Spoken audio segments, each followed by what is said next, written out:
इस देश में किसकी सरकार आएगी? चीन के बॉर्डर पर लड़ाई हो रही है कि नहीं हो रही है? पाकिस्तान से कितनी गर्मा गर्मी है, हम आप इसका चिंतन कर रहे हैं? अरे भाई, जब आप ही नहीं रहोगे तो इन चिंतनों को करने वाला कौन होगा? इसीलिए सबसे पहले आप अपने आप को बचाइए।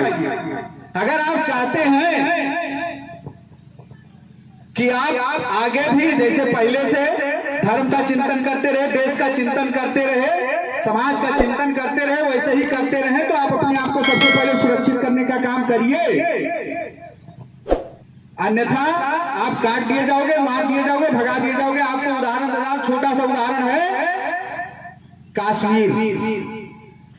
कश्मीर से कश्मीरी पंडित भगाए गए, तो क्या कश्मीर खत्म हो गया? कश्मीर तो आज भी वही है। कश्मीर के खेत हैं, कश्मीर के में सेबों के बागीचे हैं, बागान है, केसर की खेती है, सब वही है। बस है कौन नहीं वहां? कश्मीरी पंडित। ऐसे ही आप मत बोलो, मत आवाज उठाओ भाई, अपने लिए मत लड़ो। कल को इस देश से आप खदेड़ दिए जाओगे, भगा दिए जाओगे। यह देश तब भी रहेगा, लेकिन रहेगा कौन नहीं यहां? सवर्ण समाज। तो स्थिति चिंताजनक है, भयावह है। बस मैं इतना निवेदन करूंगा कि आप अपने हक अधिकार के लिए लड़िए, बोलिए। क्योंकि देखिए, अभी यहाँ क्या संख्या है उसकी चिंता नहीं है। कारण यह है कि मैं आज से 7 वर्ष पूर्व बहराइच की धरती से जब आवाज को उठाना शुरू किया मैंने ये, तो वहां तो मान लीजिए 2-4 की संख्या मुझे मिलती थी। जब हमने शुरुआत किया तो 2-4 की संख्या मिलती थी, वो भी हमारे ऊपर हंसते थे कि पागल है। फिर धीरे धीरे ऐसा हुआ, समय विपरीत जब होता गया, लोगों को समझ में आने लगा, अरे नहीं, ये तो सही बोल रहे हैं, ये पागल नहीं है, पागल हम हैं। तो फिर धीरे धीरे इकट्ठा होने लगे लोग, और आज प्रयागराज के श्रृंगेरपुर ब्लॉक में हमें इतने लोग मिल रहे हैं। तो चिंता इस विषय का नहीं है कि संख्या कम है, चिंता हम सभी यहाँ से अगर जाएं तो अपने और भाइयों को जगाने का काम करें, और भाइयों को इस विचार से जोड़ने का काम करें, वो सुरक्षित हो सके, संरक्षित हो सके। आप सोचिए, आपकी क्या स्थिति थी, आपके बाप दादाओं की क्या स्थिति थी? जब निकलते थे तो लोग नतमस्तक हो जाते थे। आज की क्या स्थिति है? आज आप निकलते हो, लोग गाली देते हैं। तो क्या वही स्थिति रह गई? आपके पास पहले तमाम राज रियासतें होती थी, आज भी है क्या? नहीं है। तो आप अपने हक अधिकार के लिए लड़िए, और सवर्ण आर्मी ही एकमात्र विकल्प है आपके सामने। इसको गांठ बांध लीजिए। देखिए, आप कितना भी राजनीतिक पार्टियों की चर्चा कर लें, आप कितना भी राजनीतिक पार्टियों के झंडे और दरी बिछा लें, लेकिन उससे आपको कुछ नहीं मिलेगा। आप जब अपने लिए, अपने हक अधिकार की आवाज को सड़कों पर उठाएंगे, संसद में उठाएंगे, तभी आपको कुछ मिलेगा। इस देश में आप देख रहे होंगे, दलित कितने परसेंट है? 20-22% है। आपकी आबादी तो फिर भी 30 के ऊपर है। 20-22% की संख्या में लोग इस देश में जब जो चाहते हैं वो कानून पारित करवाते हैं, जब जो चाहते हैं वो व्यवस्थाएं लागू करवाते हैं। सही कह रहे हैं, गलत कह रहे हैं? तो आप क्यों नहीं कर पा रहे हैं? आप अपने मन से इन बातों को बिल्कुल निकाल दीजिए कि आप बचे रहेंगे, सुरक्षित रहेंगे। कोई भी हो, जब आपको जाति के नाम पर मारा जाएगा तो सबको मारा जाएगा एक साथ में, कोई नहीं बचेगा। तो बस इतनी सारी बातें थी, और अभी तो मुझे बिजनौर भी निकलना है। बाकी विचार तो आप समझ ही रहे हैं। पांडे जी ने अवगत कराया कि सवर्ण आर्मी 2-3 आपके प्रमुख मुद्दे हैं। आरक्षण, SC/ST एक्ट और सवर्ण आयोग का गठन, ये तो प्रमुख मुद्दा है। लेकिन उससे भी प्रमुख मुद्दा यह है कि सवर्ण आर्मी सवर्ण समाज के एक-एक हित के लिए लड़ रही है। प्रभु श्री रामचंद्र जी सीता मैया के साथ बिताए हुए थे। इस पावन धरती को मैं प्रणाम करता हूँ, और मैं आप लोगों के बीच में अपने आप को पाके धन समझता हूँ। सवर्ण आर्मी कि इस महासभा में आज हमारे छोटे भाई सर्वेश पांडे जी उपस्थित नहीं हैं, लेकिन जो उन्होंने सवर्णों के लिए अलग जगाई है, मैं उनके लिए आप सबसे एक बार जोरदार तालियों से उनकी स्वागत के लिए आह्वान करता हूँ। उसी कड़ी में यहाँ पे उनसे कंधे से कंधा के मिला के चलने वाले क्षत्रिय समाज, जो हमारे हर समाज की अपनी बाहों से सुरक्षा करता है, रक्षा करता आया चला आया है, वो ऐसे समाज से आते हैं जो आज हमारे बीच में फिर तलवार उठाने का कार्य करने के लिए हमारे राष्ट्रीय महासचिव ठाकुर सुगम सिंह जी मंचा स्थापित शोभायमान हैं। जोरदार तालियों से इनका स्वागत और अभिनंदन करता हूँ। बड़ी तेज से तालियां होनी चाहिए, क्योंकि ये दोबारा हमारे प्रयागराज में आपकी सिंगेरपुर की धरती पे इनका आगमन हुआ है। उसी कड़ी में मंडल उपाध्यक्ष संतोष मिश्रा जी, जिला प्रवक्ता विवेक त्रिपाठी जी, जिला अध्यक्ष प्रतापगढ़ पवन मिश्रा जी, प्रदेश कार्यकारिणी से हमारे छोटे भाई देवेंद्र मिश्रा जी, मंडल सचिव छोटे भाई मनोज मिश्रा जी, ब्लॉक अध्यक्ष सिंगेरपुर हीरालाल तिवारी जी, छोटे अनुज रोहित मिश्रा जी, शिवशंकर त्रिपाठी जी, जिला संयोजक प्रतापगढ़, हमारे बड़े भाई प्रधानाचार्य भरत मिश्रा जी, आपका इस सवर्ण आर्मी के इस सभा मंचन से मैं स्वागत और अभिनंदन करता हूँ। एक बार जोरदार तालियों से सभी मंच अपने छोटे भाइयों को आशीर्वाद देना चाहता हूँ, समकक्षों से गले मिलकर प्यार देना चाहता हूँ।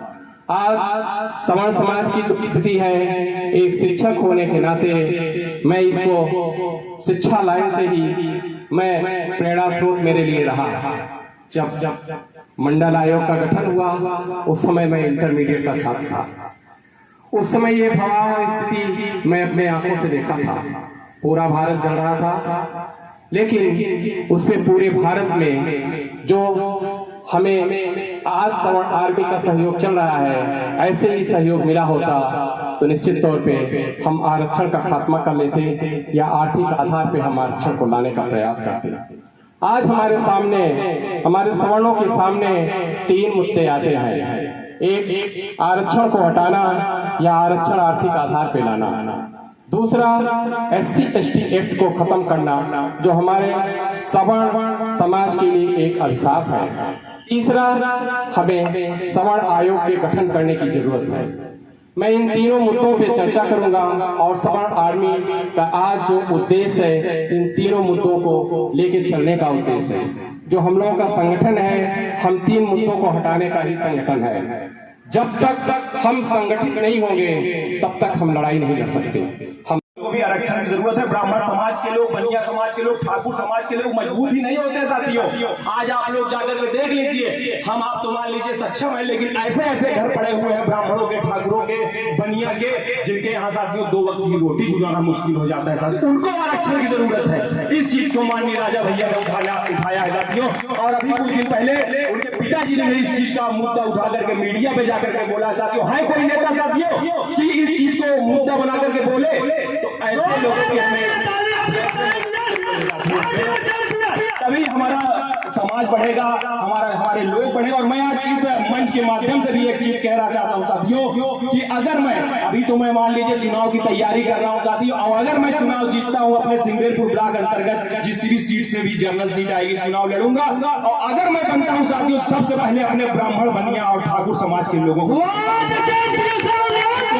के माध्यम से कहता हूं, और उन लोगों की मदद करूंगा साथियों जो दबे कुचले हैं, जिनकी आर्थिक स्थिति सही नहीं है। उनकी मदद करने के लिए हमेशा कंधे से कंधा मिला करके आप लोगों के साथ रहूंगा, अपने भाइयों के साथ रहूंगा। ऐसे लोगों के साथ जुड़ करके समाज की सेवा करना है, समाज के लोगों को जोड़ना है, अपने समाज को मजबूत करना है, संगठित करना है, ताकि आने वाले समय में हमारे समाज के लोगों के ऊपर कोई उंगली उठाने से पहले 10 बार सोचे साथियों। और विवेक त्रिपाठी आज इस मंच के सामने से बोल के जा रहा है, किसी भी समाज के भाई को अगर किसी भी तरीके की कष्ट या दिक्कत होती है तो अपने भाई को एक बार जरूर याद करिए। जिस भी सहयोग की आवश्यकता हो पूरे दल बादल के साथ आप लोगों का सहयोग करूंगा साथियों।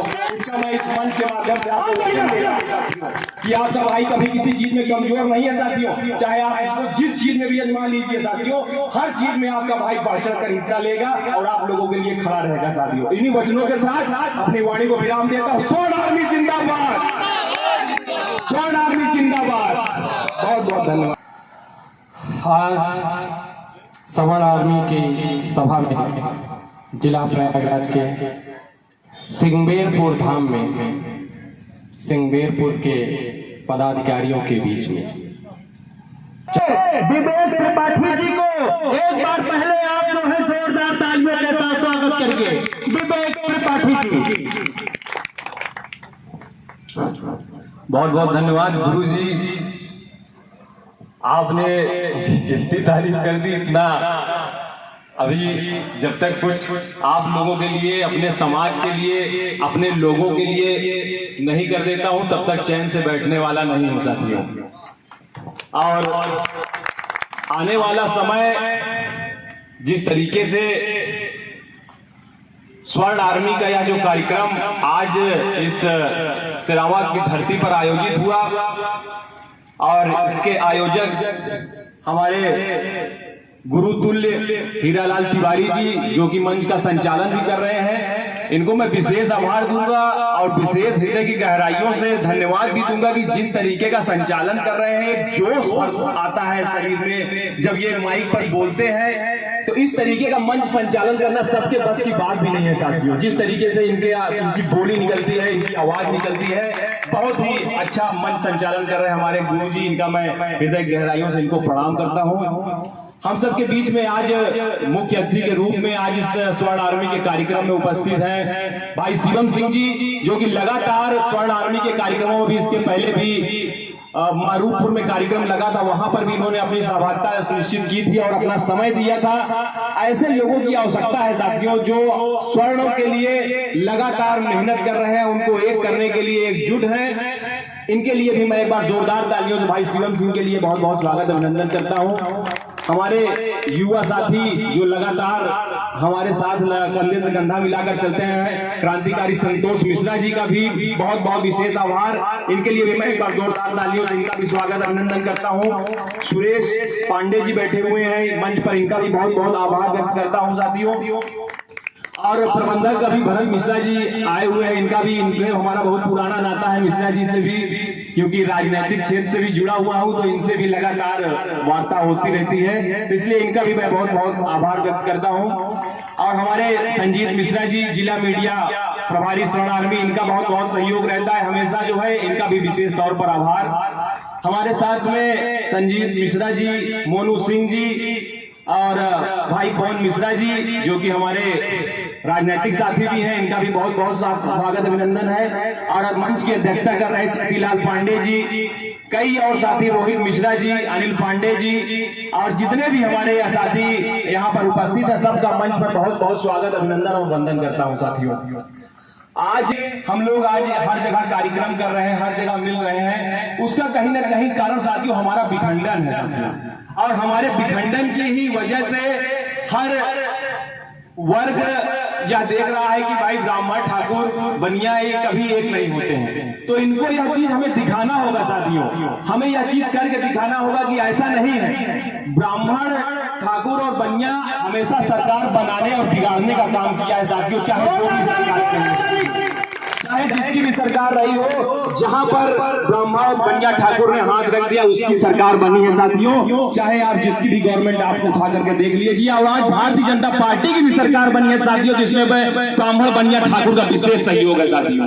तो इसलिए हम लोग अपनी एकता को समझ नहीं पाते हैं और उसका सही उपयोग नहीं कर पाते हैं साथियों। नहीं तो आज हम जिस आरक्षण के लिए परेशान हैं, जो आरक्षण हमें मिल नहीं पा रहा है, वो आरक्षण साथियों अब तक हमें मिल गया होता। तो कहीं ना कहीं हमारी ही आपकी कमियां हैं साथियों, उन कमियों को दूर करना है। और उन कमियों को दूर करने के लिए हमारे राष्ट्रीय अध्यक्ष स्वर्ण आर्मी भाई सर्वेश पांडे जी लगातार मेहनत कर रहे हैं। लगातार हर जिलों में जा रहे हैं। हमें तो हर जगह जाने की आवश्यकता नहीं होती है, लेकिन साथियों मैं सर्वेश पांडे ठाकुर शिवम सिंह की तारीफ करूंगा कि हर जिले में अपनी सहभागिता सुनिश्चित करते हैं। ऐसे युवाओं के साथ हमें लगकर मेहनत करना है, हमें आगे बढ़ने के लिए इन लोगों के साथ कंधे से कंधा मिला करके साथियों चलना है साथियों। और एक चीज बताना चाहता हूं साथियों, जाके गुरुजी ने भी कई बार हमको रिपीट किया कि मैं जनसत्ता दल का पार्टी से भी हूं, तो एक चीज आप ये भी गौर कर लीजिए साथियों, माननीय राजा भैया ही एक ऐसे नेता है जिन्होंने आरक्षण के मुद्दे को उठाया साथियों। और आज तक मैं बता रहा हूं, आप लोग किसी भी दल के नेता को बताइए जिन्होंने आरक्षण की बात उठाई हो, कोई ऐसा नेता नहीं है। राजा भैया ही एक ऐसे दल के नेता है, उन्होंने यह भी कहा है कि आरक्षण सिर्फ उन्हीं लोगों को मिलना चाहिए साथियों जो आरक्षण के काबिल हो। अगर आप एक IAS के लड़के को आरक्षण देते हैं जिसको उसकी कोई जरूरत नहीं है साथियों, हमें दबे कुचले को आरक्षण देना चाहिए। जो गरीब तबके के लोग हैं जिनको आरक्षण की जरूरत है साथियों, उनको आप आरक्षण दीजिए, वो आरक्षण के काबिल है। आप किसी मुख्यमंत्री को बेटे का आरक्षण देंगे, उप मुख्यमंत्री के बेटे को आरक्षण। मंचासीन सभी सवर्ण आर्मी के पदाधिकारीगण व अन्य अतिथिगण, मैं आप सभी का हार्दिक स्वागत एवं अभिनंदन करता हूं और सिंगवेरपुर की इस पावन धरा को भी प्रणाम करता हूं। यह मेरा दूसरा अवसर है जब मैं यहाँ कार्यक्रम में आया, और विलंब होने के कारण, क्योंकि हमसे पहले अभी कई वक्ता हैं और अभी आपके बीच अपनी बात रखेंगे भी, लेकिन मुझे हो रहा है विलंब, इसलिए मुझे निकलना है तो मैं अपनी बात रख देता हूं। और इतनी दूर से अगर आया हूं तो बात भी न रख पाऊं तो ठीक नहीं है, उचित नहीं। और आप भी अगर आए हैं अपना समय निकाल करके, खर्चा कर रहे हैं समय, तो सुने, क्योंकि समय आज सबसे बहुत महत्वपूर्ण है। समय ही नहीं है सभी के पास, इसीलिए सवर्णों की यह संख्या है। देखिए, समस्याएं बहुत हैं, और समस्याएं ना होती तो सवर्ण आर्मी का निर्माण ही क्यों करना पड़ता। मैं मानता हूं कि सवर्ण समाज अपने प्रति बिल्कुल जागरूक नहीं है, उसे देश की चिंता है, उसे धर्म की चिंता है, उसे दूसरों की चिंता, उसे सबकी चिंता है, लेकिन उसे अपनी चिंता नहीं। लेकिन भाई एक बात बताओ, अगर आपको अपनी चिंता नहीं रहेगी और ऐसे करते करते आप समाप्त हो जाओगे, फिर दूसरों की चिंता क्या करोगे आप? धर्म की चिंता क्या करोगे? देश की चिंता क्या करोगे? मैं बस इतना कहना चाहता हूं कि एक समय था जब हमने धर्म की लड़ाई लड़ी, एक समय था जब हमने देश को आजाद करने के लिए लड़ाई लड़ी। आज समय ऐसा विपरीत आ गया है, किसी आजाद भारत में जिसको हमारे बाप दादाओं ने आजाद करवाया, उसमें हम अपनी आजादी के लिए लड़ रहे हैं। तो क्या हमें संगठित होना चाहिए कि नहीं होना चाहिए? तो होंगे कि नहीं होंगे? देखिए, किसी महापुरुष ने कहा है कि जब सड़कें सूनी हो जाती हैं तो संसद आवारा हो जाती है। आपने, सवर्ण समाज ने इस देश में अपने लिए सड़कें सूनी कर दी हैं, न वो कभी कोई आंदोलन करता है अपने लिए, न कोई आवाज उठाता है, तो भाई आपको मिलेगा कैसे कुछ? जब तक आप अपने हक और अधिकार की लड़ाई लड़ोगे नहीं, बोलोगे नहीं, तब तक आपको कुछ मिलने वाला नहीं है। एक बहुत छोटा उदाहरण बता रहा हूं, बहुत सुंदर उदाहरण है। एक बच्चे को अगर दूध की आवश्यकता होती है, भोजन की आवश्यकता होती है, तो उसे माँ से बोलना पड़ता है। ऐसा तो है नहीं कि कोई देख रहा है अपने मन से आपको ला करके दे देगा, परोस देगा। आपको मांगना पड़ेगा। अगर आपको भूख लगी है तो आप भोजन आपको मांगना ही पड़ेगा। ऐसे ही अगर आपको हक और अधिकार चाहिए तो आपको उसके लिए लड़ना पड़ेगा। सवर्ण आर्मी कोई संगठन नहीं है, जैसा कि हमारे डॉक्टर साहब ने भी बताया और अन्य साथियों ने बताया। यह कोई राजनीतिक संगठन नहीं है, ना ही कोई पार्टी है, और ना ही इसको आप संगठन समझकर चलिए। सवर्ण आर्मी आपकी सुरक्षा कवच है। अगर आप चाहते हैं कि आप कर्ण की तरह अजय बने रहें, तो आपको अपने इस संगठन को मजबूत करना पड़ेगा क्योंकि सवर्ण आर्मी ही मात्र एक विकल्प है आज सवर्णों के लिए, जो उसके हक और अधिकार के लिए बोलती है, आवाज उठाती है। मैं एक बार बता दे रहा हूं गारंटी से कि चाहे जितना आप किसी के लिए भी चिल्ला लीजिए, कोई भी पार्टी कर लीजिए, कोई भी नेता कर लीजिए, लेकिन आपके सुरक्षा की गारंटी सवर्ण आर्मी का आईडी कार्ड होगा, ये मान लीजिए। अगर आपके हाथों सवर्ण आर्मी का आईडी कार्ड है तो आप सुरक्षित हैं, इस बात की गारंटी है। और सवर्ण आर्मी हम लोग खुले मंचों से कहते हैं कि जहां हमारे समाज का पसीना गिरेगा वहां हमारा खून गिरेगा। लगातार इन्हीं सब विषयों को लेकर के, क्योंकि आप देख रहे हो स्थिति कितनी भयावह हो गई है। सवर्ण समाज को हर कोई गाली दे रहा है, हर कोई मारने को दौड़ रहा है, हर कोई हत्या कर देना चाहता है, कोई तो कह रहा है कि इस देश से भाग जाओ, तुम विदेशी हो। तो स्थितियां इतनी विपरीत हो गई है और हम आप क्या कर रहे हैं, हम आप